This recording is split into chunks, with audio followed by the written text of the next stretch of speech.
Yeah, it's reality TV because that has become person's reality. In other words, it should be the opposite, TV reality. But they just turn it around because most people, that is their reality. But you know something? That's ancient. That's not something that's invented by Hollywood. That was invented by Sergei Eisenstein, who was in communist Russia, one of the first people to work with film as a propaganda medium. He was a genius. And with him and Lenin and Trotsky and the rest of them, they understood the power of television as a propaganda mechanism. And all that Hollywood ever did was just co-opt exactly what these left-wingers, communists, were doing over in Russia for years. Michael Ovitz, one of the big brass in the media corporations, in an interview, he said that, look, you don't understand. It's not about money, it's about power and influence.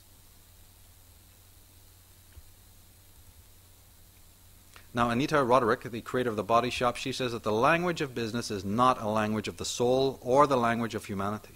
It's a language of indifference, it's a language of separation, secrecy, and there's that key word again, hierarchy. Joel Bakan, in his absolutely phenomenal book, The Corporation, he says that Chris Hooper, ad director, voiceover artist for McDonald's, Coca-Cola, and many other corporations, says that his job is to create images that are trying to sell products to people that they don't really need, and that encourage very sophomoric behavior, irresponsible, hedonistic, egotistical, narcissistic behavior. Again, dragging you out to the surface of yourself. Whatever they can do to lead you further and further away from the self and into that collective maelstrom. Richard Robbins, in his book Global Problems and the Culture of Capitalism, says that since that time, the institutions of our society, particularly those of corporate America, have become increasingly more adept at hiding the negative consequences of our patterns of behavior. Consequences such as labor exploitation, environmental damage, poverty, and growing inequalities in the distribution of wealth. In England, says Jean Kilbourne, the legendary White Cliffs of Dover now serve as a backdrop for a laser-projected Adidas ad. American consumers have recently joined Europeans in being offered free phone calls if they'll also listen to commercials. Conversations are interrupted by brief ads tailored to match the age and social profiles of the conversants. And beer companies have experimented with messages posted over urinals, such as "Time for more Coors," or "Put used Bud here." In a very good book, A Grammatical Man, Jeremy Campbell, he says that one important property of language is that while its symbols may be used to bring about physical results in the real world of substance, they need not be used for that purpose. Symbols can be decoupled from physical reality to a greater or lesser extent. Words are not deeds, though they often lead to deeds. Symbols can be manipulated to form new statements and expressions which are only tentative, playful, and figurative. Symbols are at liberty to be a little irresponsible and experimental. Ursula Franklin, Professor Emeritus at Toronto University, says that I picture the reality in which we live in terms of a military occupation. We are occupied the way the French and Norwegians were, occupied by the Nazis during World War II. But this time by an army of marketeers. We have to reclaim our country from those who occupy it on behalf of their global masters. And again, another word that we often use, consumption. Secondary meaning of that word, or maybe even its foremost meaning, meant to pillage, to desecrate, to destroy, and also to have tuberculosis. That means inability to breathe, right? Breath, spirit, the inability to breathe, to express yourself. It's one of these consequences of this affluenza. Well, there's billion credit cards in circulation. Fewer than a third are paid off in time. In 1996, more Americans declared bankruptcy than graduated from college. Americans spend more money on driving each year than they do on health, education, or food. Although we're only 5% of the world's population, we generate 50% of the world's vehicle mileage and use 40% of the oil produced in the world.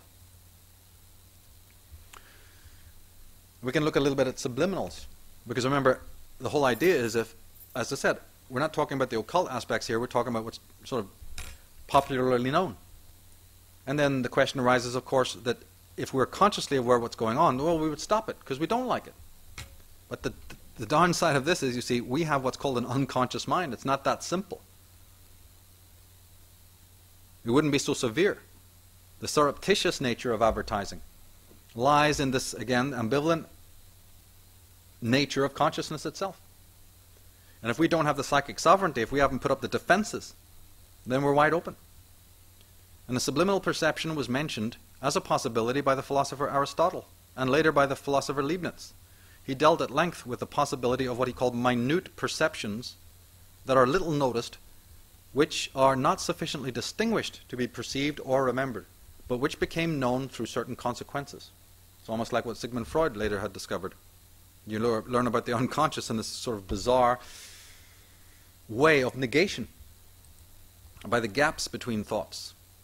In fact, Leibniz said, "It is a great source of error to believe that there is no perception in the soul besides those of which it is conscious."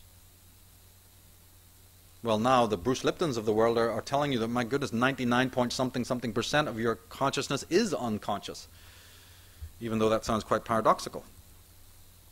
But listen, long before even Leibniz times, Philo of Alexandria, the philosopher, said, "It is a cruel thing that the inlets of the senses should be opened wide for the torrent of the objects of the sense to be poured, like a river in spate, into their gaping orifices, with nothing to stay their violent rush.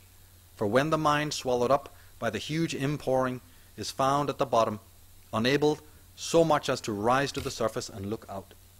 Remember I talked about the weight that might be preventing people from naturally flying? Because listen, lightness, enlightenment, it should be the most natural thing. There should be no effort required at all. So if it appears to be an effort, or people are trying to sell you some sort of ticket, we got to worry about that.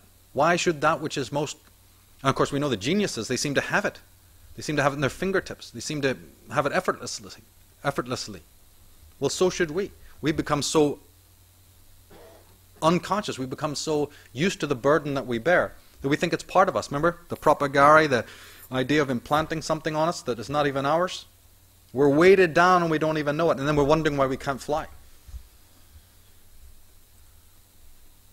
Daniel Goleman, in a phenomenal book, one of the best books of the age, Emotional Intelligence, he says that research has shown that in the first few milliseconds of our perceiving something, we do not only unconsciously comprehend what it is, but decide whether we like it or not.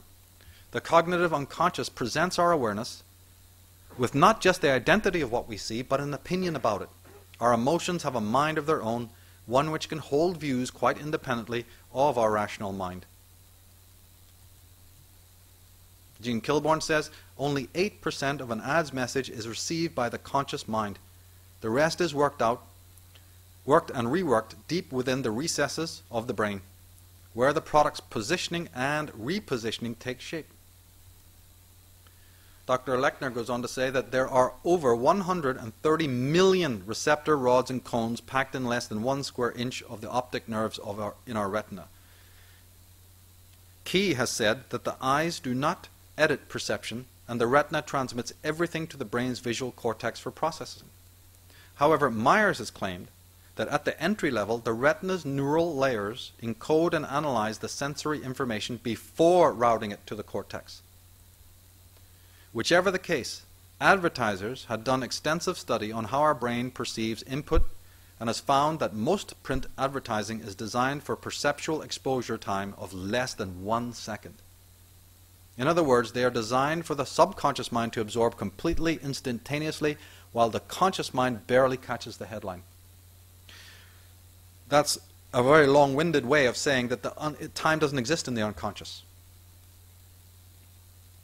And therefore, by using remember the scientific dictatorship? By using technical means, they can bypass the circuitry of the rational centers and work directly with this level of our being. That's what I meant when I said psychic dictatorship.